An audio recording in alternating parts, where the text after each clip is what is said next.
What's up? It's ironandrone.com, and today I'm going to be taking my V303 Seeker for a test flight. I just tried to modify the transmitter where the antenna plugs in. I'll be putting that video online, but I just wanted to take it out here in the park, see how it flies, see if I was able to correct it. I'm having a range issue where I can only go about 50 feet or so, or I'm sorry, maybe 50 meters, and then it goes into this weird return to home mode where I only have limited functions, and it's getting a little bit of annoying. So I got it out pretty far right now. It looks like I'm maybe possibly 30 meters out or so, handling fine. The wind is pretty active today, so it is blowing decent, and it's handling good. So I'm going to do a couple loops around here in the park.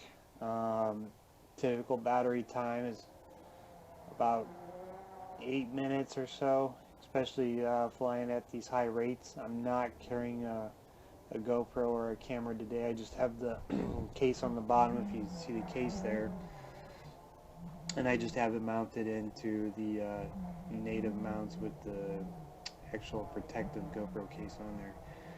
So far, no issue, which is encouraging, and I'm getting it out there further and further, just trying to test it out. Bring it back and take a look at all of my lights really quick. Everything looks good on the quadcopter, and fly back out. Now, I did do the compass calibration prior to taking off because I am in a new location. Everything seemed to sync up fine, especially after me screwing around with the controller. I didn't do a whole lot to it, but I did try to put some extra solder on the antenna, hoping that that would help out to where it plugs into the board on the actual controller. So we're doing some swoops around here. Still no issue yet. Again, we're not super far out, so we'll see how it continues to handle throughout the flight. But very smooth flying quadcopter, especially in this price range. A lot of the websites are now selling them for $180, $189. You can't really beat it, but it's kind of a crapshoot if you're going to get one that binds or takes off, or if you got to update the firmware. Mine, has an issue with the range, but luckily I'm at least able to take off with it, whereas other people can't even do that. So I'm just limited to about 50 meters as far as my flying distance before it loses connection with the receiver and transmitter. That's the only thing I can come up with. I did see a replacement kit online for about $130 that you can replace the flight controller, the GPS, the stabilization.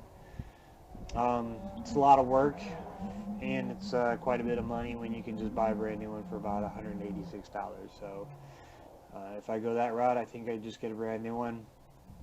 Unfortunately, they just won't take this back, even though it's came out of the box with this issue. So far so good. So I don't know if it's just dumb luck that I had with the transmitter, messing around with it, but I haven't hit the weird headless mode that has been plaguing it. So check my lights again, make sure everything's good, go out for a couple more.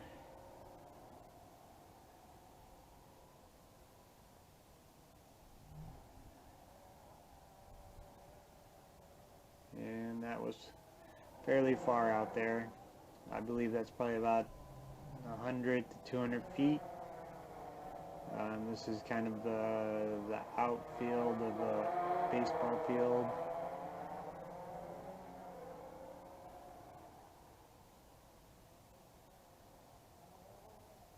So let me bring it back around, do a couple more swoops here. And I'm running it pretty hard, so like I said, my battery life might not be the best. Again, all lights are green. Continue to take it out.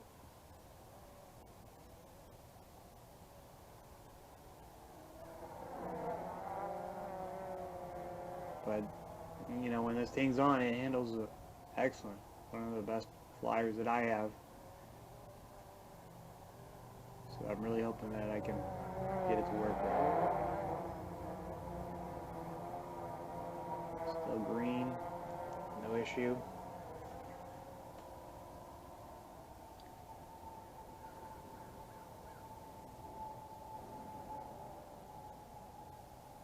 And it's pretty far out there, so we're getting some decent range, better than what was happening before. But if you're having this issue and maybe you know a solution to the problem, let me know.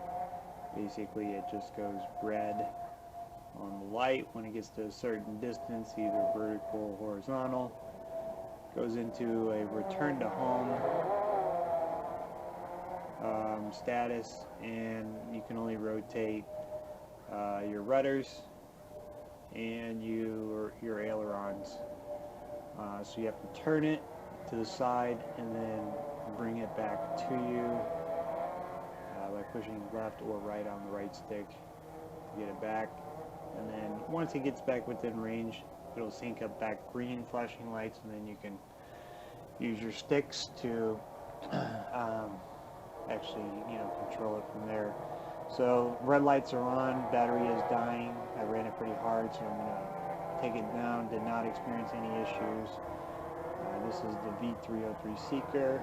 Nice easy landing. Make sure hold down on the stick, turn the motors off. So we'll continue to keep testing it, and hopefully we'll get it right here shortly.